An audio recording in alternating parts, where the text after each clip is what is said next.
Tu voulais être libre, alors tu as décidé de créer ton entreprise. Tu voulais ne plus avoir de patron, ne plus devoir demander des congés, ne plus devoir passer ta vie dans les embouteillages ou dans des réunions totalement inutiles.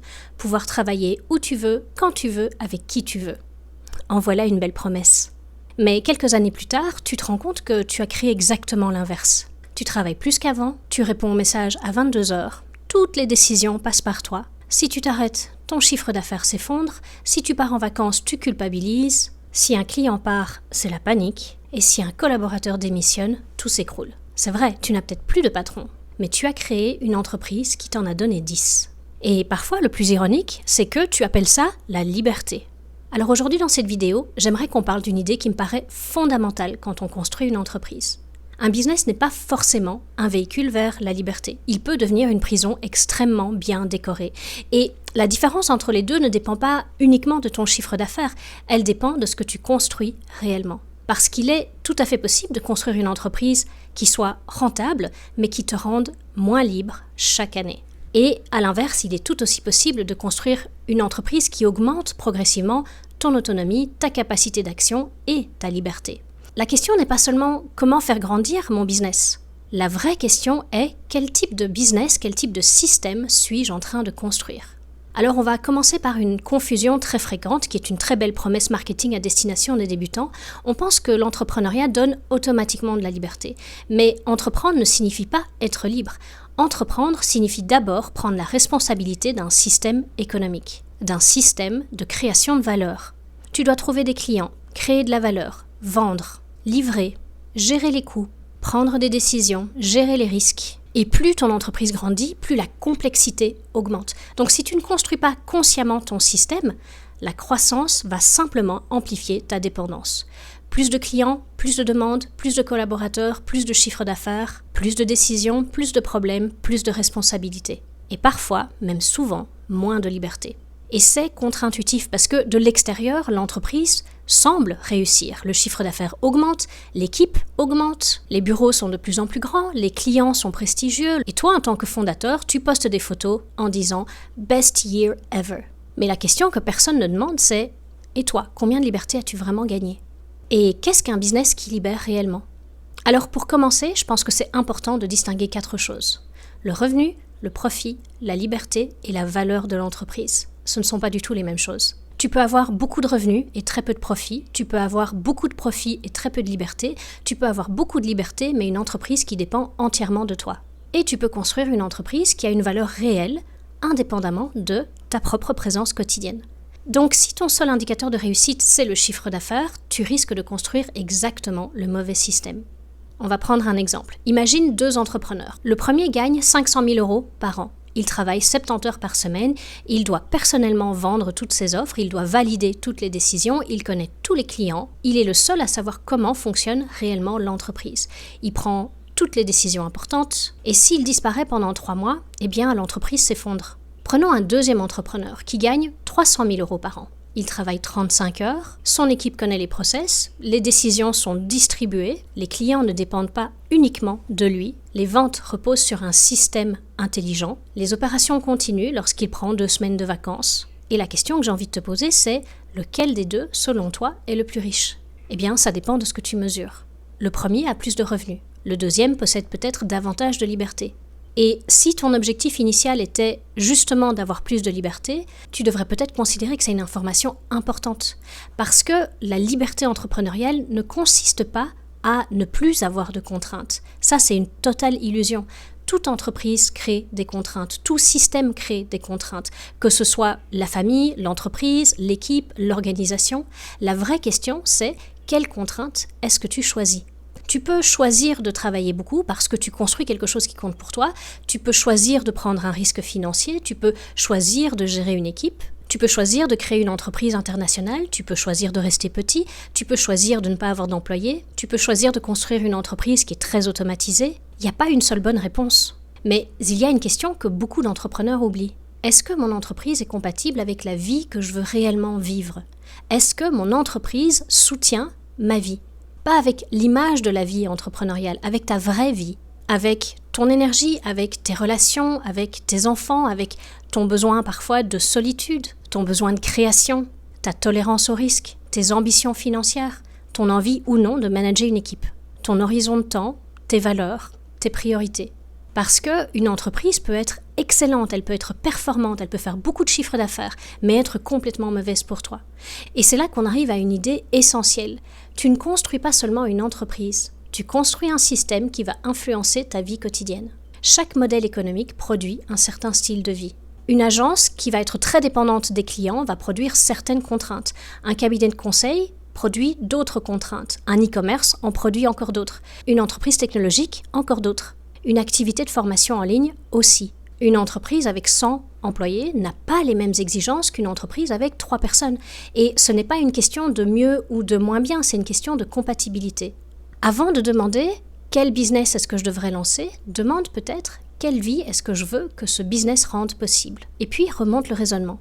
Si tu veux beaucoup de liberté géographique, certains modèles seront plus adaptés que d'autres. Si tu veux construire une grande organisation et créer beaucoup d'emplois, tu vas devoir accepter davantage de complexité.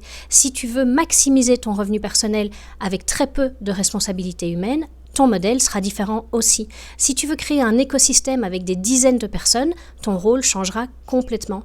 La liberté, c'est pas l'absence de contraintes, c'est la capacité à choisir les contraintes qui en valent la peine. Mais il y a un autre piège, parce que le business peut devenir addictif, et je parle pas seulement de l'argent, je parle de la croissance. Parce qu'une entreprise te donne constamment un nouveau problème à résoudre. Les premiers 100 000 euros, et puis 500 000, et puis 1 million, et puis 3, et puis 10. C'est très facile de transformer la croissance en jeu auquel tu ne sais plus arrêter de jouer.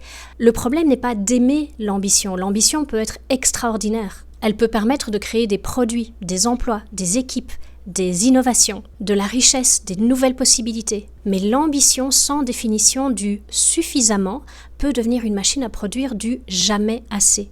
Et si tu ne définis pas toi-même ce que signifie réussir, le marché le fera pour toi. Tu regarderas ton concurrent, et puis un autre, et puis les réseaux sociaux, et puis les chiffres, et puis les classements, et tu continueras à construire une entreprise plus grande, sans vraiment savoir pourquoi. Mais comment éviter ça ?